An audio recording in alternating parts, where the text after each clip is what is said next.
What's up, my friends? How's it going tonight? Well, this is Carpo, and you might call this the Carpo After Dark podcast, coming at you from my driveway. So I guess I would consider these a podcast of sorts, even though it is a video. There's nothing much to see, except a reflection. But it makes it easier for me to speak, because I have a little more peace and quiet out here, and when I'm not facing the camera, it seems like I can gather my thoughts better. First I want to start by saying it's been interesting lately with all that's happened, the election, the whole, deal going on here in the U.S. I've basically, I've found myself getting lured in to the politics again, of course, and I'm now waning, and I'm on the outs, let's just say. You do what you can do, you speak your mind, but I've come to a few interesting conclusions during this whole campaign, and I want people to know that this isn't about Trump, and this isn't pointed either at any particular group. I want to talk about fake news, and I'm only going to talk about this once because it's such a silly subject. It has been so misconstrued and abused and misused during the past few months that people are getting flustered and frustrated, and they don't know what to do. I've seen several people say they want to close their Facebook accounts and do all kinds of things where they get really upset because they feel like the divisions are so strong right here in America right now that we've gotten ourselves into a situation that we can never fix.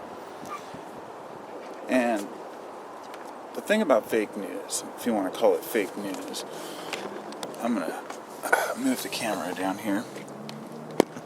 The thing about fake news is what's happened is during the, last few months before the election, there were several false news articles that were published through various people for various reasons. I don't care whether they were American, Russian, Chinese, or whatever. That's not the point. The point is that several news articles did run. And what's happened now is that people are using this as an excuse for every single thing that they don't want to believe is fake news. And I'm not going to go into the specific details of, the conversations I've had. I'm sure you've had your own if you're interested in politics at all whatsoever. But I found that what everybody wants to do is be heard. And if a person needs to join a side or find a group that represents them, then that's what they will do. And a majority of people, they want to say that anyone who has an opinion other than theirs is either a greedy conservative or a stupid liberal, and everyone has opinions on both sides of the fence. Now, I'm a liberal-minded person. I believe in the liberal values, the true meaning of liberal, but I'm not a liberal, and I definitely don't associate myself with the people who whine about everything and are constantly complaining. I don't like listening to NPR, for example. I have very interesting views on these things, and they're my own. And I've come to the conclusion on my own terms that this whole thing about news, fake news, is that now, even though most of the fake news actually was aimed against Hillary during the election, now it's being used as ammunition against the left. And the right is saying, oh, look at the left, they're spreading fake news. And this is because Trump said it himself, and we know this. He said that CNN is fake news, and he called it that on national television. So in that case, people who believe Trump, and of course you want to believe your president, and what you really have to look at when it comes to the news is that there are fake articles, but there's also there are legitimate news articles that and here's the one thing I want to say. First off, journalism is dead. People like Fox News, NBC, these people are all just commentators. They're not journalists, and they know it, and they admit it. People like Bill O'Reilly, they admit that they're just journalists, and some of them aren't even that. I mean, they're commentators, and they admit it. And some of the other people, and they're not even that. They're just basically repeating every single thing that they hear or giving their personal opinions. And I'll tell you, back in the 70s and 80s, especially in the 80s, if you look back at the old news, it was done pretty well. And I've got to say that there was a time when you could trust what you were hearing. It doesn't mean you were hearing the whole story. And what happened is that the news started omitting things during the war if it didn't agree with what they wanted to get across. And so it was censored. And censored doesn't necessarily mean it's fake. And there's a huge miscommunication right there about what's censored and what's fake. And, there's this thing called confirmation bias. And I always call it, selective belief, choosing what you want to believe based on what you want to hear. Selective research, in a sense.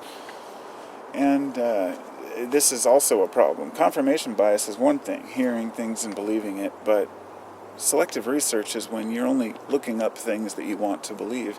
And I'm going to tell you, Google is not just facts. You don't just Google a web page and find the facts. There's a lot more to it than that. But this is where I come to the whole point of this, which is, that many of these things, they play on the fears. The media has been playing on the fears for years. It went to total garbage. I haven't watched mainstream news in years. However, only in the last few months have I started to actually, once in a while, click on CNN on the website just to look at the headlines. And once you've seen the headlines, you can say, well, at least, you get that part of the story of the world, and then you go elsewhere to look for the actual information, because CNN is garbage. But there was a time when it was decent, and there are still journalists with integrity. It's kind of like the old conspiracy idea that, everyone's out to get you. No, not everyone. Some people are. There are still good people that have well-intentioned. And I try to remember that people are generally good. I think that people are generally good-hearted. And people play on others' fears by giving us the fear of terrorism and other things. I'll tell you, a lot of people do die from terrorism, but it's policies that create the power vacuum that allow terrorists to flourish. And the U.S. hasn't really done as much as they could to stop it, because by having a war on terror, if you beat the war on terror, then you cease the need for a military. And having consistent wars without going into any conspiracy realm, you'll find that, perpetual war is what keeps a country afloat. And our economy crashed in 2008. And did we bail out the people? No, we bailed out the banks. And they've never repaid. So our country is basically in disarray, and it is falling apart. And I'd love to think that the media could be reasonable, rational, and fair and honest, at least once. At least with all that's going on right now. And some of them really are stepping up to the plate. And a lot have been fired through the, through the years. And a lot of them have switched to other channels, and they stopped believing what they believed first. But what it comes down to is, who do you trust? Who do you get your information from? And if you have a president that's telling you that the media is all fake lies, and then he's tweeting what he thinks is true, say that global warming is a Chinese conspiracy, or whatever the million of other strange tweets that he's put over the years, you start to wonder, how can one person be believed over many? But this is something that's happened all the way through history. So using the news as a propaganda tool has always been a tool of the elite. But now it's being used against the people in a totally different way, by telling you that it's garbage, because for once any reporting done is uncovering perhaps some actual facts and nobody wants to hear it. But I gotta say, I can completely agree with what he said. The one thing I do agree with Trump on is that the media's gone to shit. I just feel like he's going about it the wrong way, because there's a lot of garbage out there, and they spout too many opinions and not enough facts. So I am with him on that part of it. I just feel like the only problem that I have is that he's not criticizing the media for the things that they're lying about, the real important things that they've covered up over the years. He could pick a million things to actually expose.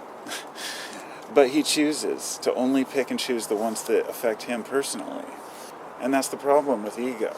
It rules over reason. And it leaves us all holding the bag. You know, belief over reason seems to be a huge issue. The fact that people want to believe things over actually trying to reason and study them. And this is where our society is headed now. So I ask, what is news now? We want unbiased reporting, but the reason why it became biased is because I believe that humans, at least American citizens, sought a side to take.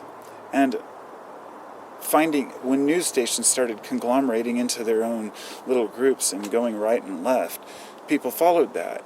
And since the nation is split half and half, naturally we're going to have media that's split.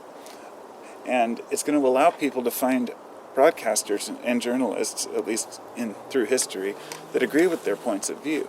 And that's what the people wanted.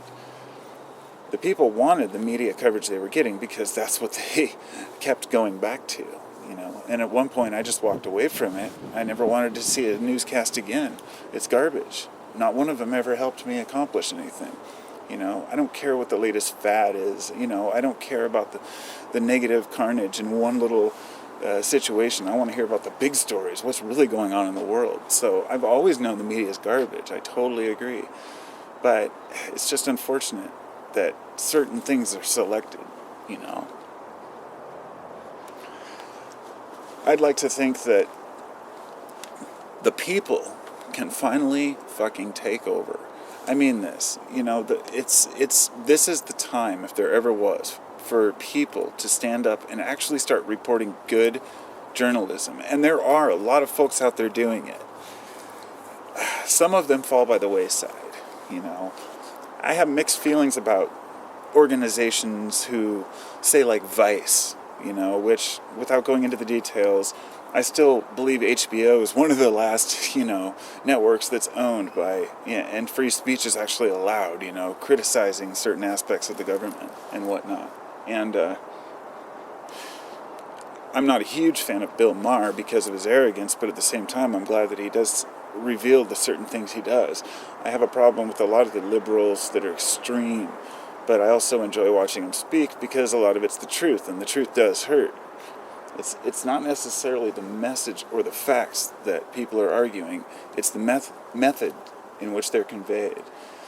And when extremely liberal people just start completely harshing on, you know, right-wingers, it's no better than when somebody from the far right just starts calling somebody a libtard and making up all these generalizations about sucking off the system. People need to stop that crap. People have no idea what's going on in other people's lives. And all of us have opinions, not because we heard them on the media. Cops are coming. You know, we have opinions not because we heard them on the media, but a lot of people do, but not all of us. Some of us actually have done, you know, as much research as we can, but that leaves me with the final question, which is, what is research and what is enough research? And how do you know the information you're getting is correct, even if you're reading documents? Well, you have to read specific bills that are passed if you really want to understand them, but it doesn't mean that you're going to understand the full scope of it because there are so many. The best we can do is just try to educate ourselves. And I don't know if the people will be able to take over and actually, you know, do this the right way without just accusing each other and making up stories. Because I think there has to be a motivation of journalism to do it for journalism. Not just for profits, not to say, how many YouTube ads can I run on this? You know, how can I cater what I'm putting on here in order to, you know, not trigger an ad block so I don't get, you know, it's not about that, but people need to eat. So I think all of us need to partake, is what I'm saying, without asking for profit or incentive, you know. But we do it as individuals as best we can. Anyhow, I guess that's it. I'm going to go back in. It's kind of cold out here. So, peace to everybody, and I wish you all the best.